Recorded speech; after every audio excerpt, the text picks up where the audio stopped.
You are now tuned into the Miami Man Cave Show with your hosts, Jeff Fox, breaking down all of today's sports news and breaking the internet. Live from Miami and brought to you by Remix Sports Media.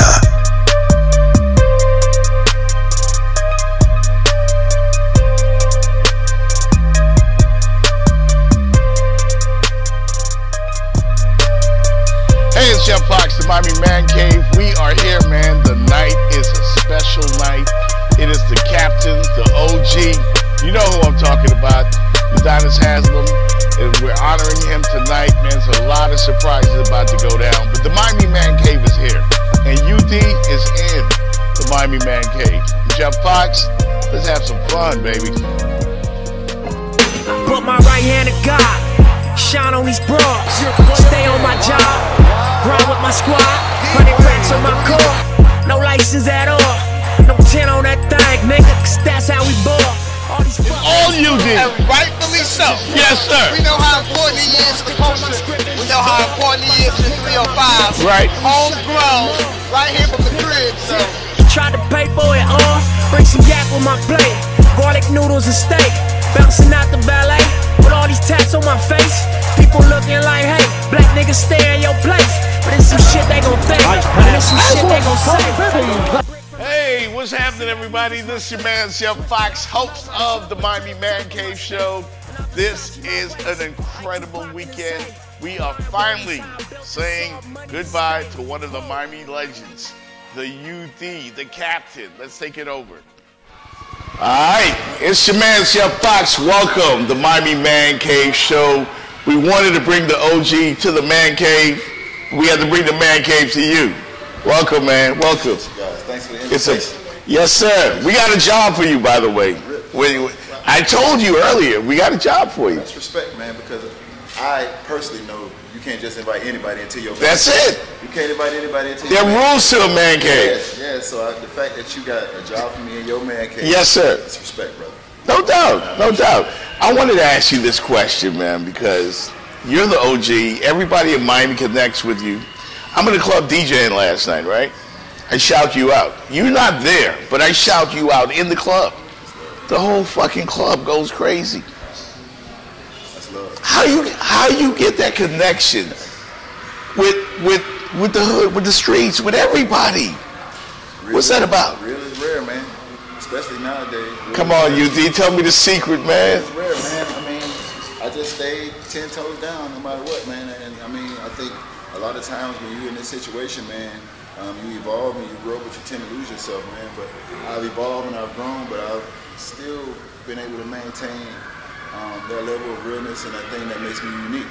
Yeah. I've never changed that. And, you know, the city, my homeboys, Right. they stayed the same. You know what I'm saying? We still argue, fuss and fight like we did from day one. They don't agree. So you hang with the same cats, you do the same routine, you eat at the same spots, get your hair cut. You catch me over town, you catch me in the city. I mean, I can go sit down with Mayor Francis, Right. I can go sit down with Keon Hardeman, and I can go over town and kick it with the homies. Yeah. You know what I'm saying? And I've just maintained that for over the years, and I've never lost sight of it. You famously played Tupac at your wedding. I never forgot that. How'd you pull that off with the wifey?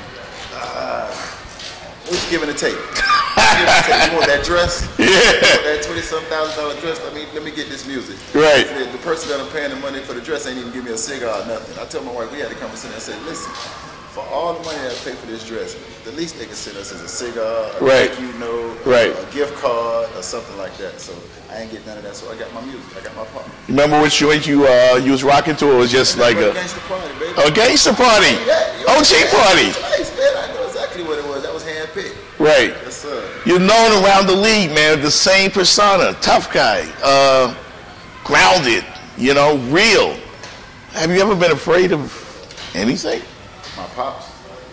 That's it. Yeah. That's the only person I was afraid of, man. My pops scared the hell out of me. You know what I'm saying? Even as a grown man. You know what I'm saying? My pops had already instilled that in me, that don't play with me. Yeah. You know what I'm saying? That stuck with me. But besides that, nah, man, I done seen everything but the win. You know what I'm saying? Growing up down here in Miami, I ain't supposed to be here. They would have never gave me the opportunity. I beat the odds. So, nah, I'm not afraid of nothing. You know what I'm saying? I believe that I can achieve anything if given the opportunity. Right.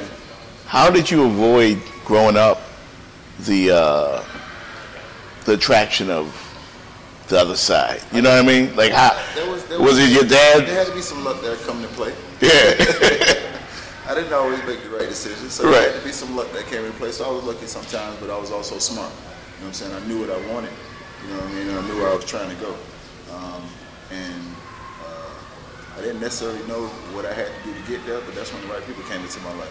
Right. You know what I'm saying? That's when the Billy Donovans came into my life. That's when the Frank Martins came into my life. That's when all these coaches came into my life that had the opportunity, that had the resources and the platform to put me in a situation to get me where I wanted to go. So that's why I'm so thankful to these guys.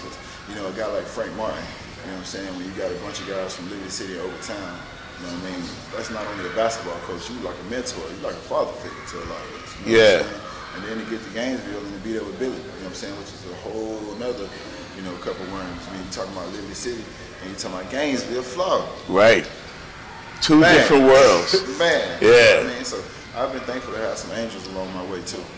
No doubt, no doubt. When you think about the journey, the battles, who was the one guy that you played against and you like, man, I might have knocked this motherfucker out tonight, man? Like, I mean, you know. You know what? The one guy. I thought, you know, me and Ron Artest would have that run-in at some point. And I think it was one game in Indiana where, I don't know what happened, it was a loose ball or something happened and we kind of just locked up. And I don't know, the ball went down the court and both of us looked at each other like, not today. Yeah. But we both thought about it. Yeah, yeah. We both thought about it. Yeah. It was a mutual respect, like, not today. You know what I mean? Yeah. There's very few guys that I have, you know, that kind of respect for. Because for the most part, most people don't bring it like Ron did. I remember the battles against the Pacers in the playoffs, Tyler Hansborough, you know, that whole, you don't understand what it's like being in the stands and watching you represent us when they stand up and they try to get a little disrespectful and you always handle it. It's you. It's always you. You know that, right? You realize that the whole city stands up behind you. It's like, fuck the other side. You know what I mean? Like, they get behind you. That is a local track. That's a local track. That is a local track. Yeah. I mean, for me, man, once you step in this locker room and you become one of my brothers, it doesn't matter. Right or wrong, take sides for your dog, like Trick said. Yeah. You know what I'm saying? Whatever happened, we'll talk about it later, but in this moment, I got your back. We'll figure out everything else later.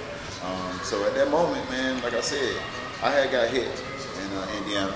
Got about 5 or 6. Is that where the blood streak? Yeah. So I got hit in Indiana. Legendary, man. The trainer wanted to take me out and go stitch me up, but I knew if I went back and got stitched up, I wouldn't make it back in time to play the game.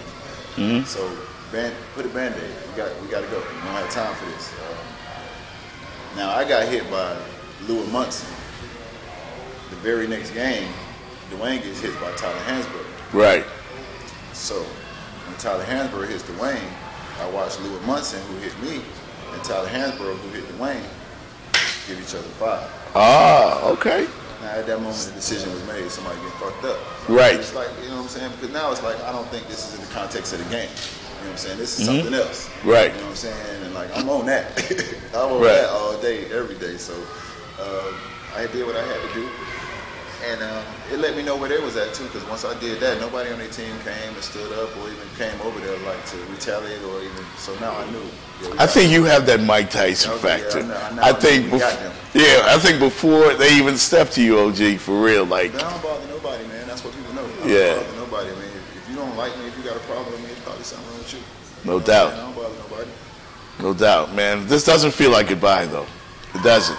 Nah, I remember talking to Dwayne, and it was sad, but this feels like a celebration, man. It ain't Right up. Man. It's like you said, it's a celebration. Yeah. And this is a lifelong love affair that I have with this city. You know what I'm saying? So that's never going to change, and I'll continue to impact the city in ways that I never imagined.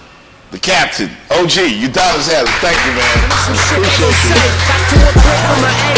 See that music's my fate. Switch it up from out my trumpet to the top of my state. And I Versace my waist, like Tupac in his hay. Brian Williams, how I built this soft money estate. Whoa.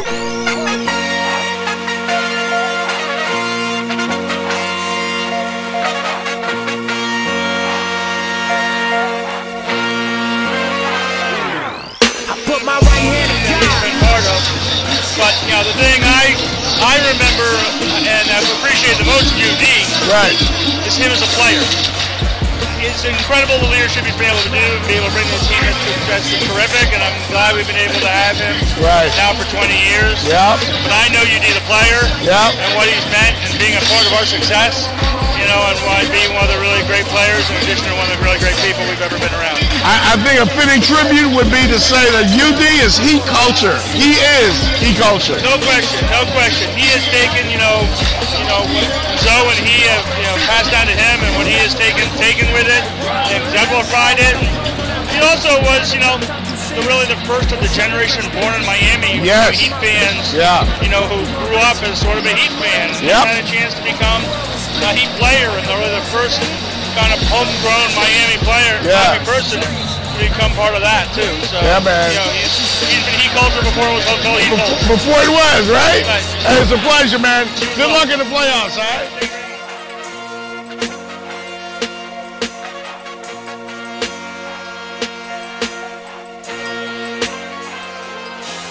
Put my right hand in God.